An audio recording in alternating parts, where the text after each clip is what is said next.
My adoptive parents promised to care for me, but instead, they turned me into their income source because they received checks from my grandmother. Hello, I am a 17-year-old girl, about to turn 18 in a couple of weeks. And I'm living with my friend right now because I recently left my adoptive parents' house to move in with her. Because I don't trust her anymore. I don't have any other family, and technically, even they are not my family, especially not after what I found out about them. They adopted me when I was 11 years old, almost 6 years ago, after my parents passed away in a deadly car crash. My parents had eloped, so they did not have any contact with their family members. They had tried to reach out to their respective families a couple of years after I was born, but had been rejected. I don't know for what reason. I never got to find out either because they had always promised me that they would tell me I was old enough. But by the time I was old, they had already passed away. My adoptive parents, who I had been living with ever since my parents passed away, used to be really close friends with my parents when they were alive. Let's call them Jack and Nora since I'm obviously not going to call them Mom and Dad.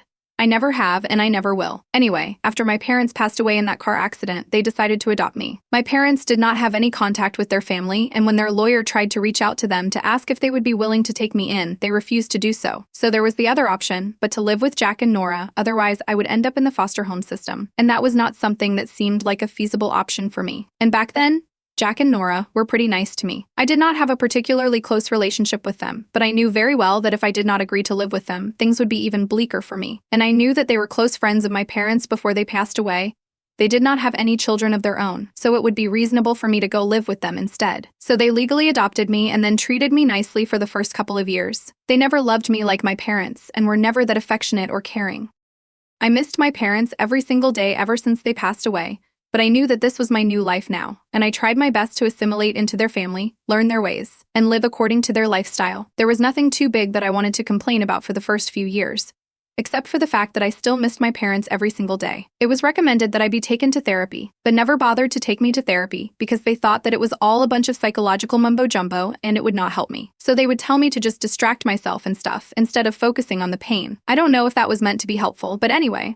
That was their idea of advice, and that was the only part that would annoy me occasionally when I was younger. But after that, I learned that this was their way of trying to help cope with the grief of losing my parents. So I learned not to mind whenever they would say a scene and things like that. Jack and Nora started becoming even more distant from me once I started growing older. They were already not pretty affectionate to begin with, and with time, they started increasing the distance between us. They would avoid interacting with me and would not speak to me if they could help it. Around the age of 15, I almost started feeling like I was living with strangers, and these people did not care about me one bit. And I think I was spot on about that. I was living with people who did not want anything to do with me. I don't even know why they had adopted me in the first place, since all along, they were just planning to treat me like I did not even matter to them, and they did not even want me around. I used to feel so confused and lost about why they were treating me like that, but every time that I would try to confront them about it, or talk with them about it, they would just tell me that I was imagining things and they were always there for me. So I did not need to be so paranoid. Well, that was all a load of crap, now that I know the truth. I'll get to what I'm talking about in a couple of minutes, but before that,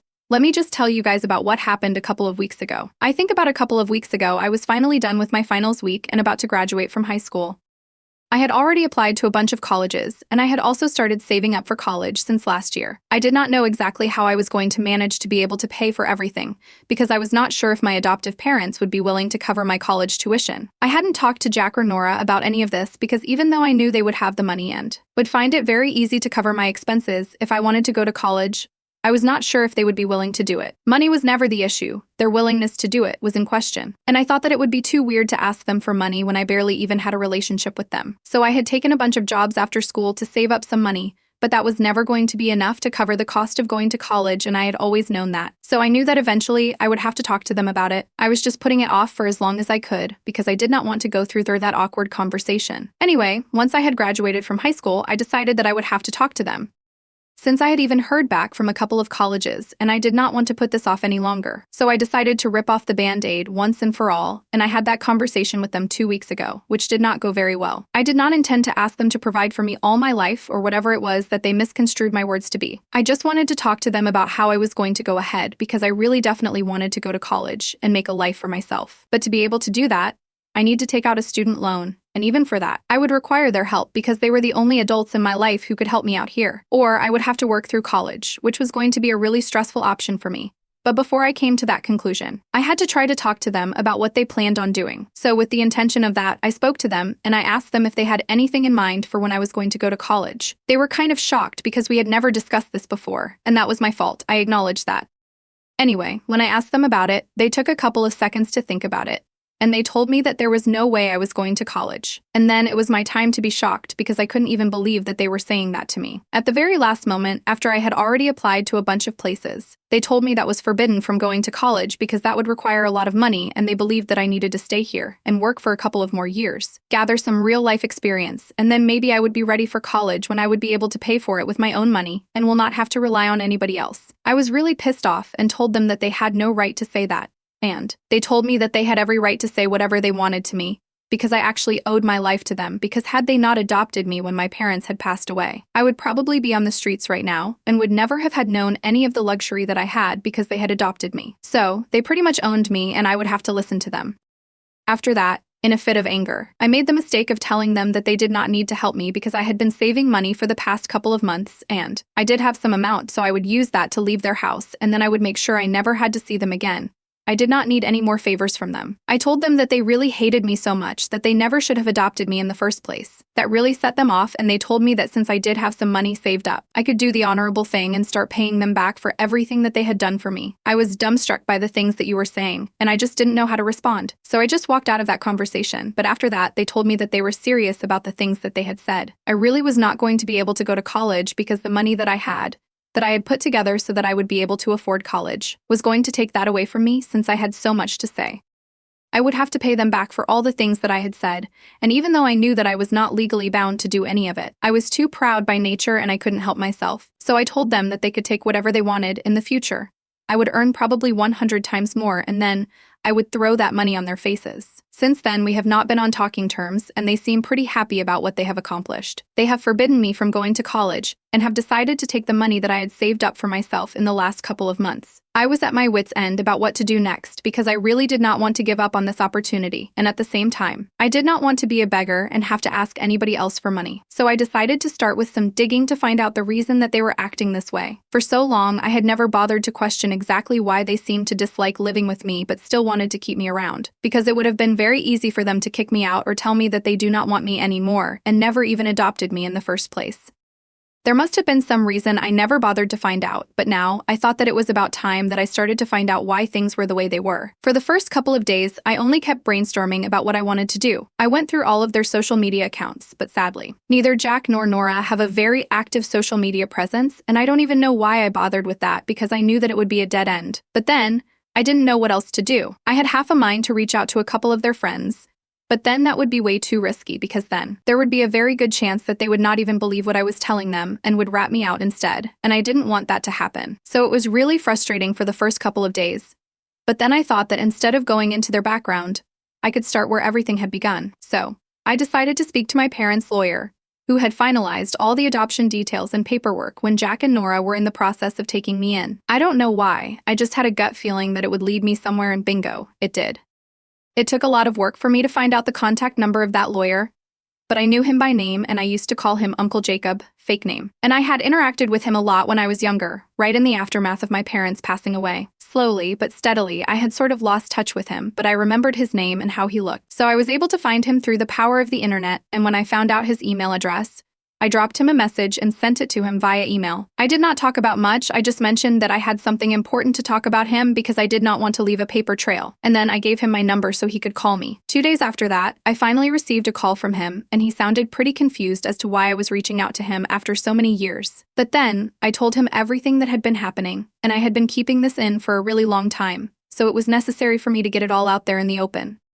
I told him about how Jack and Nora had been treating me, and I asked him if there was anything that I needed to know because this sort of behavior, it was just confusing and weird, and I really wanted to know the truth about what was going on, because I was sure that there was more to this than whatever people were letting me in on, and I wanted to find out what was happening. And I'm so glad that I did, because that's how I was finally able to find out the real reason why Jack and Nora had adopted me in the first place. It took a little bit of convincing, but I was finally able to get it through to my parents and lawyer that I was actually in trouble and I couldn't go. So he finally broke his promise to the people that he had made that promise to, and told me the truth about what was actually going on. He told me that indeed, my parents had been cut off by their families and they had rejected the offer to adopt me and take me in after my parents passed away since they did not want to have any contact with me. But my grandmother on my dad's side of the family probably felt bad about what was going on and decided to reach out to the lawyer in private and told him that she would be willing to take care of me all my life financially, but he just had to look for a family to take me in. Every little expense of mine would be taken care of, and she would make sure that she sent a big fat check to the family adopting me, to make sure that there were some incentive to take me in, and she wanted somebody to let me live with them until I was an adult. She told me that she would make sure that she did this until I turned 18 and decided to go to college, after which she would only take care of my college funds. But that money would come into my account directly, and my adopted parents would not have to be the middleman anymore. Jack and Nora knew about this, the lawyer had told them. And that's really why they had adopted me, because of the child support money that my grandmother would be sending them.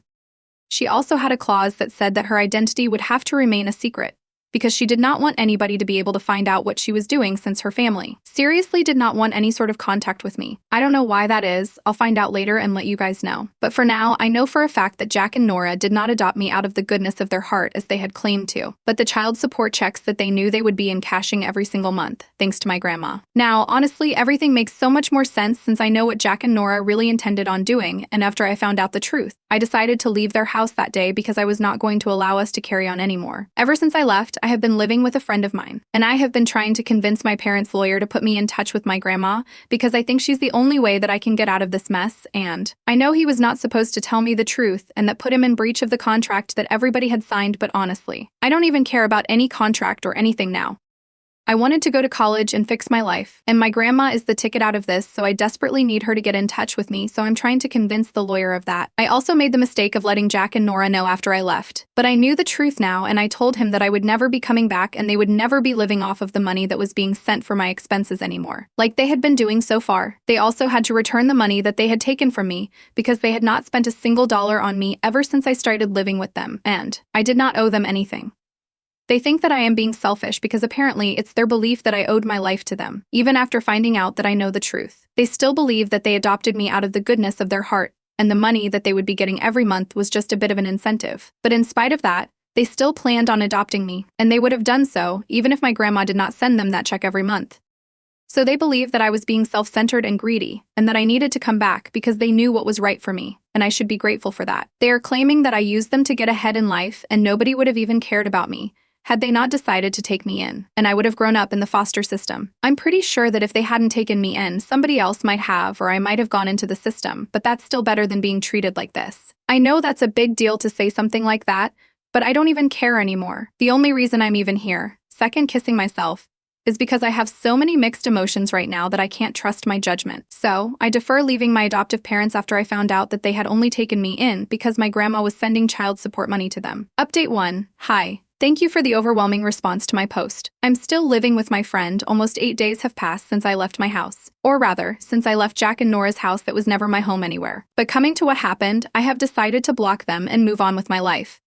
I still haven't heard back from my grandma, and my lawyer keeps telling me that she doesn't want to get in touch with me because she's scared. What she is so scared of, I have no idea. I find it a little frustrating that she is ready to financially support me for 18 years, but when it comes to actually standing up for me and taking me in, she's suddenly scared. I don't even understand what my parents have done to piss their families off in such a way that they are afraid of even interacting with me. It's just a huge mess right now, and I'm just lucky that my friend is letting me live with her and being so supportive. Jack and Nora are still trying to get in touch with me, probably because they want to make me the cash cow for a couple of more years like they had initially intended to. I can't believe that they still think that I'm going to come back with them. After everything that I have found out, that is just never going to happen. So they can probably just stop trying to talk to my friends and parents and telling them that I'm crazy and stuff, just so they can kick me out of the house and I will be forced to come back to them. These stupid tactics are not going to work because my friends' parents are sane people and they know the truth. They know that I would never lie about something like this. So they trust me blindly and they are never going to believe what Jack and Nora are saying about me and kick me out on their word. It's around this time that I start missing my parents a little more since I know that if they were still alive, I would never have to deal with any of this. My life would be just as easy as anybody else, but unfortunately, here I am, stuck in this weird situation without any idea about how I was going to be able to deal with this insanity. My only hope right now is that somehow I'm able to get back in touch with my grandma and she is able to stand up for me for the one time that actually counts. I don't know what my parents have done, and honestly, at this point, I'm not even interested in finding out because I just want what's best for my future. So no matter what we have done, I just hope that my grandma gets in touch with me and accepts me instead of pushing me away like she has done for the past 18 years. Update 2. Hello. So 2 whole weeks have passed since I started living with my friend. She and her parents have told me that I can make myself comfortable and live with them for as long as I need to. until this whole thing is sorted out, or at least until I'm able to go to college. And I'm really grateful for that, so at least I don't have to worry about having a place to live. But anyway, a couple of days ago, I was finally able to find out why it is that my grandparents don't want to speak to me, and my parents' families are pissed off at them. And it's not a pretty reason. I can kind of understand why their families cut them off, but honestly, even then, I think it's kind of a mean thing to not accept me either. Because my parents are gone now and family was supposed to be the one thing that I could count on, they disowned me and never took me in, and did not treat me as one of their own, which is just a little harsh to me. So my father was actually involved with my aunt before he got married to my mother. It's crazy because I didn't even know that my mother had a younger sister, but yes, that's what was supposed to happen. My dad was supposed to get married to my aunt, but unfortunately, my mother and father started developing feelings for each other during the wedding preparation, and just about 3 days before the wedding was supposed to take place, they eloped. Their families were disgraced and they literally became the top of the town. It was a huge scandal, and even now, people still talk about it because they used to live in a relatively small town. Everybody knew everybody, so it was really hard to quash this news, and it left my aunt in shambles. She took to drinking after that incident and still hasn't been able to stop, unfortunately. So her alcoholism is what pretty much ruined all her chances of having a good life, and now she lives off of the money of her parents and hasn't been able to do a single thing for herself. She doesn't have a job, no career, no prospects, no family. She is just a shadow of her previous self, and I can totally understand why her family would not want anything to do with my parents after that. It was not a nice thing to do, I'll admit that, and I can totally understand why they would not want to have any contact with my parents after that, but honestly, I need them right now. It was my parents' lawyer who told me this story and said that this is the real reason why my grandmother does not want to get back in touch with me, because if she does, it's going to be a huge thing for both families, because they don't want to relive everything that they went through at the time that my parents eloped together and me returning to them. That will definitely cause a stir. So just to avoid the drama and stuff, she has been avoiding me. But I don't think it's okay anymore. I think I need help right now, and I don't get what has happened in the past. They should not take it out on me. I shouldn't have to suffer the consequences of my parents' actions, is what I'm trying to say. I don't know if what I'm demanding is fair or not, but I just can't deal with this anymore. Update 3 Hi. So I have so much to share with you guys right now. For starters, I am living with my grandma right now. It has been almost 1 month since my last update here, and after that, I kept trying to convince my parents' lawyer to give me her number just to let me have a conversation with her once. Just one conversation. That's all that I needed. 1 hour of her life is what I wanted, and he somehow managed to get my grandma to agree to that. And in that hour, I was able to convince her that I really needed her help and I wanted the family to accept me, because I knew that what my parents had done was really wrong and not acceptable in any way. But I did not play any part in it. I didn't even know about it until a couple of days ago. So it was kind of fun to be punishing me for what my parents said because I did not deserve it. And then I told her about how Jack and Nora had been treating me, and that's what got her attention, since she did not think that they would be the kind of people to like that, because she had met them before she allowed them to adopt me, and had to keep in touch with them throughout these past 18 years. She had expected them to be nice and kind people because that's how they always portrayed themselves. But the reality was something else. After hearing me out, she told me that she would talk to her about the families and try to see what she could do. So I waited for about 2 weeks, and then she let me know that the family was ready to take me back. It had taken a lot of convincing, but after they had learned of the way that had treated my entire childhood and how much I had been through, they told me that they were ready to take me back and forgive what had happened with our parents. Anyway, it was all just water under the bridge now because they were gone. They would never come back, and it was immaterial what they did in the past, because my misery could not be less than their shame. So currently, I'm living with my grandma, and my grandfather still tries to come around and accept me. In a couple of days, I'm going to have to meet my mother's side of the family as well, who are still skeptical because of what their daughter is going through. I feel bad for my aunt, so I'm giving them their space right now since they definitely need it, and it's a big step for them that they have at least accepted me. We can meet later and sort things out. Anyway, Jack and Nora are out of the picture now, and they have to return the money that they took from me, because my grandma has told them that she's going to sue them afterward if they don't do as I say, since they have treated me badly, and it is definitely grounds for a lawsuit. And the best news is I'm going to start college in a couple of weeks, so I'm excited that things are finally falling into place, and I'm just so incredibly happy.